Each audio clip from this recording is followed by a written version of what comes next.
बता दें बड़ी खबर, बड़ी जानकारी रायपुर से, जहां सीएम भूपेश बघेल ने अहम बैठक बुलाई है। तो संभागायुक्त, आईजी, कलेक्टर और एसपी के साथ बैठक, कानून व्यवस्था समेत कई मुद्दों पर चर्चा होगी। तो थोड़ी देर में सीएम भूपेश बघेल की बैठक जो है वो शुरू हो जाएगी। सरकारी योजनाओं और कानून व्यवस्था पर भी चर्चा होगी। तो कानून व्यवस्था पर भी चर्चा होगी, साथ ही साथ कुछ दिशा निर्देश भी दिए जा सकते हैं सीएम भूपेश बघेल द्वारा। तो ये जो बैठक है काफी अहम ये बैठक मानी जा रही है। तो आईजी, कलेक्टर और एसपी के साथ ये बैठक है। कानून व्यवस्था समेत कई मुद्दों पर चर्चा होगी। जिस तरीके से लगातार अब जो क्राइम है वो भी बढ़ता हुआ नजर आ रहा है, उन मुद्दों को भी इस दौरान रखा जाएगा और कुछ दिशा निर्देश भी दिए जा सकते हैं सीएम बघेल द्वारा। तो संभागायुक्त और आईजी, कलेक्टर और एसपी के साथ ये बैठक है, जो कि काफी अहम ये बैठक मानी जा रही है। सरकारी योजनाएं जो हैं उन पर भी चर्चा हो सकती है। साथ ही आपको बता दें कि जो कानून व्यवस्था है उस पर भी चर्चा होगी, उस पर भी नजर रखी डाली जाएगी। कुछ दिशा निर्देश भी दिए जा सकते हैं। साथ ही साथ कई अहम मुद्दे भी हैं जिन पर चर्चा होगी इस बैठक में।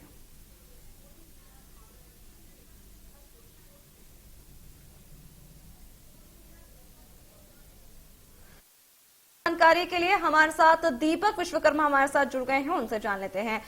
दीपक, आपसे जानना चाहेंगे कि अब जो है बैठक थोड़ी देर में शुरू हो जाएगी, लेकिन कहा जा रहा है कि कानून व्यवस्था पर भी इस दौरान चर्चा होगी, कई अहम मुद्दों पर चर्चा होगी। तो वो कौन कौन से अहम मुद्दे हो सकते हैं?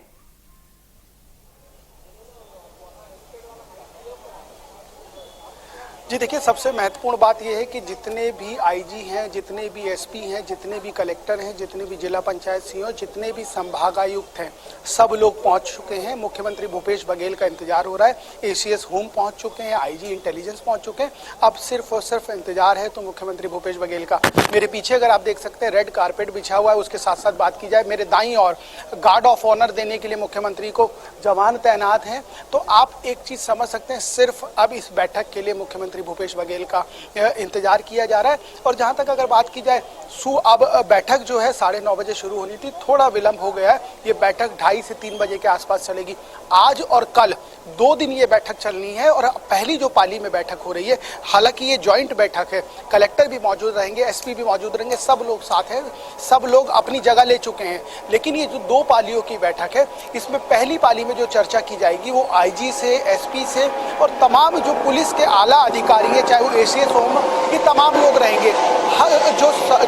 जो राज्य की जो स्थिति है कानून व्यवस्था की, उसके ऊपर चर्चा होगी, क्योंकि तमाम ऐसी शिकायतें, चाहे वो सट्टे को हो, चाहे जुए को लेकर हो, तमाम ऐसी चीजों के ऊपर, चाहे वो कानून व्यवस्था हो, लॉ एंड ऑर्डर हो, तमाम ऐसी चीजों को लेकर चर्चा की जाती थी और तमाम ऐसी चीजों को लेकर जो विपक्ष है वो सवाल उठाता था।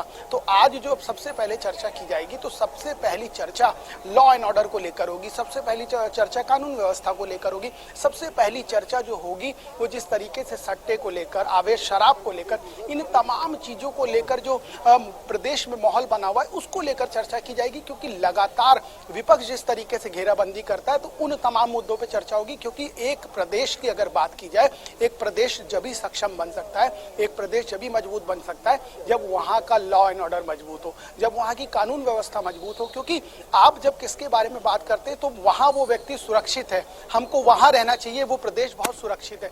जब सुरक्षा की बात होती है तो वो प्रदेश संपन्न कहलाता है। तो आज जो मुख्यमंत्री भूपेश बघेल की जो क्लास है, उसमें सबसे पहले यही पाठ पढ़ाया जाएगा कि कानून व्यवस्था को किस तरीके से आप मजबूत करें, कानून व्यवस्था पे किस तरीके से काम करें। उसके साथ जब बात की जाएगी, कलेक्टरों से जब चर्चा होगी, जब सीईओ से बात होगी, जिला पंचायत सीईओ से बात होगी, संभाग आयुक्त से बात होगी, तब ये बात की जाएगी। तब तमाम ऐसे सरकारी योजनाएं, तमाम ऐसे मुद्दे जो सरकार की महत्वाकांक्षी योजना है, सबसे पहले धान खरीदी है, गोधन न्याय योजना है, आत्मानंद स्कूल है, तमाम लंबी फहरिस्त है, उनके ऊपर विस्तार पूर्वक, क्योंकि मुख्यमंत्री भूपेश बघेल इस बार 1-to-1 चर्चा करने वाले। छत्तीसगढ़ की अगर बात की जाए तो छत्तीसगढ़ में जिलों की संख्या बढ़ी है, 28 से जिले 32 के आसपास आसपास हो गए, कलेक्टर बढ़ गए हैं, एसपी बढ़ गए, तो 1 to 1 चर्चा की जाएगी। क्योंकि भेंट मुलाकात में जिन तरीके से चर्चा होती है, भेंट मुलाकात में जिस तरीके से असाइनमेंट दिया जाता है, वो कितना पूरा हुआ है। क्योंकि सीएस ने एक लाइन खींच दी थी कि आपको पूरी तैयारी के साथ आना है,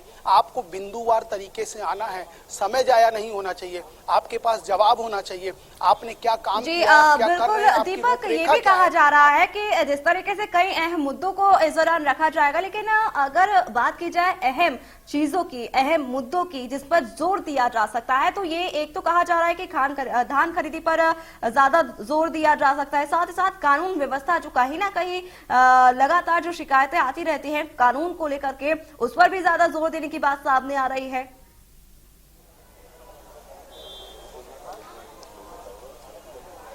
जी बिल्कुल, देखिए सबसे पहले एसपी, आईजी और जो पुलिस विभाग से जुड़े हुए आला अधिकारी हैं, चाहे वो एसीएस हो, चाहे डीजीपी हो, और जो तमाम विभागों के अधिकारी हैं पुलिस के, उनसे चर्चा की जाएगी।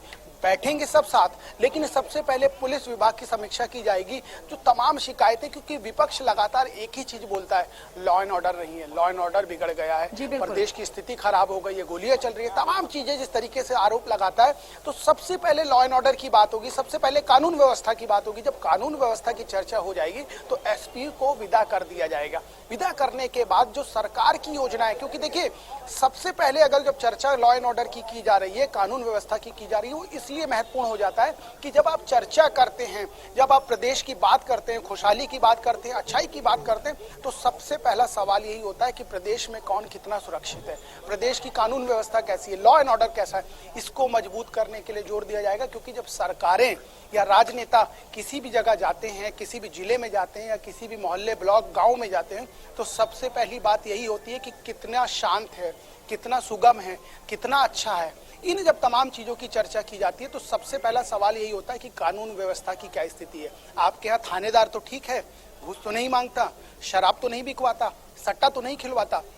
अगर ये सब चीजें ग्रामीण या मोहल्ले के लोग बोलते हैं कि नहीं, हमारा थानेदार बहुत अच्छा है, हमारा गांव बहुत संपन्न है, बहुत शांति है, जब इस तरह की बात आती है, इस तरह की चीजें आती हैं, तो वो मोहल्ला, वो ब्लॉक, वो गांव शांत नजर आता है, तो उसकी तारीफ होती है, उसको मॉडल बताया जाता है। लेकिन इसके इतर अगर तमाम चीजों पे मुख्यमंत्री भूपेश बघेल या तब कोई भी वरिष्ठ अधिकारी अगर पूछता है कि आपके मोहल्ले में शराब बिकती है, जुआ खिलाया जाता है, सट्टा खिला, अगर इन सब चीजों पे हाँ कर दिया जाए तो आप समझ सकते हैं उस थानेदार की, वहाँ के एसपी की, जी बिल्कुल बिल्कुल दीपक, अगर बारदाने की बात की जाए, और क्योंकि पिछली बार देखने को मिला था कि बारदाने को लेकर के समस्या भी हुई थी, और अब की अगर बात की जाए तो ये बारदाने पर भी अब जोर दिया जा रहा है, क्योंकि अब 1 नवंबर से जो है धान की खरीदी शुरू हो जाएगी, जो कि काफी बम्पर मात्रा में ये खरीदी होगी।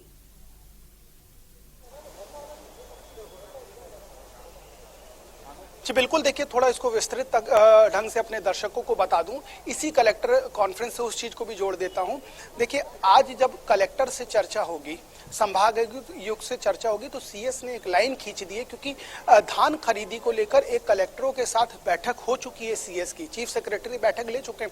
उस समय धान के 12 पॉइंटर थे धान खरीदी को लेकर, चाहे वो गिरदावरी हो, चाहे धान खरीदी हो, चाहे वो धान का रख रखाव हो, इन तमाम चीजों को लेकर बैठक हो चुकी है। अब उसमें किस जिले में किसकी क्या स्थिति है, उस पॉइंटर के साथ यहाँ कलेक्टर मौजूद हुए, और जब मुख्यमंत्री भूपेश बघेल पूछेंगे, 1 to 1 चर्चा करेंगे, तो वो इन चीजों का जवाब उनसे चाहेंगे कि बारदाने की क्या स्थिति है, धान का रख रखाव कैसे होगा, बारिश की अगर हो जाती है तो किस तरीके से धान सुरक्षित किया जाएगा, गिरदावरी की क्या स्थिति है। क्योंकि देखिए जो लक्ष्य है वो बढ़ गया है, 110 लाख मीट्रिक टन का बारदाने की जरूरत पड़ेगी, और जिस तरीके से बवाल मचा था केंद्र और राज्य के बीच में, वो इस बार फिर देखने को मिल सकता है। क्योंकि बारदानों की संख्या बढ़ जाएगी, और जब बारदानों की संख्या बढ़ जाएगी तो आप बारदाने की डिमांड करेंगे। क्योंकि पिछली बार जब बारदाने की जरूरत पड़ी थी तो ये कहा गया था कि बारदाने नहीं है, बारदाने की शॉर्टेज थी, लॉकडाउन लगा था, कलकत्ता की जो कंपनी सबसे ज्यादा बारदाने बनाती थी वो भी उस समय बंद थी, तो फटे हुए बारदाने। क्योंकि इसके पीछे एक पॉलिसी है, एक सिस्टम, एक नियम है कि जब आप धान एक्सपोर्ट करते हैं दूसरे देशों में जाते हैं तो बिल्कुल दीपक, अब जो है इस पर जोर भी दिया जा रहा है। हालांकि देखने वाली बात होगी, जो कि बम्पर अब ये खरीदी होने वाली है, धान खरीदी। फिलहाल दीपक, इस पूरी जानकारी के लिए बहुत बहुत शुक्रिया।